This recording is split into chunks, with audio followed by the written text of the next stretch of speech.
We are absolutely destroying these horrible regulations that have been placed on your heads over not 8 years, over the last 20 and 25 years. You have regulations that are horrendous. Dodd-Frank is an example of what we're working on, and we're working on it right now. We're going to be coming out with some very strong, not far beyond recommendations. We're going to be doing things that are going to be very good for the banking industry so that the banks can loan money to people that need it.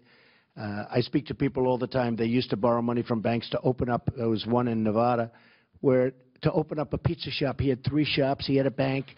And he said, you know, at that time he called me Mr. Trump because I hadn't won yet. But he said, Mr. Trump, I can't open up anything. I can't do anything. The banks don't even – I had a bank for 20 years. Now they don't even take my phone call. And I was always a very good customer. So I haven't been able to do what I do. They can't do it. I mean, the banks got so restricted. And I've always said, and some people get insulted, but, you know, it's not necessarily the man that's making a lot of money that's running the bank. You look at the folks from government that are running all over the banks, they're running the banks. And the people that are really, you know, the head people, they're petrified of the regulators. They're petrified. They can't move. The regulators are running the banks. So we're going to do a very major haircut on Dodd-Frank. We want strong restrictions. We want strong regulation, but not regulation that makes it impossible for the banks to loan to people that are going to create jobs.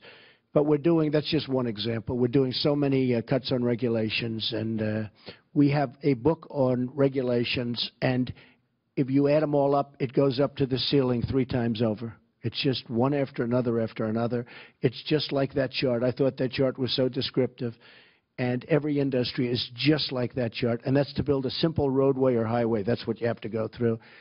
And we're going to be able to get rid of 95% of that and still have the same kind of protection.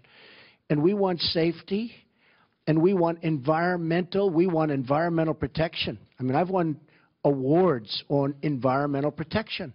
I'm a big believer, believe it or not. But we want that kind of protection. We want clean air, and we want clean water. But we shouldn't have to get the approvals from 16 different agencies for almost the same thing. So we have a country with tremendous potential. We have the greatest people on earth, but we have to use that potential, and we have to let those people do their thing.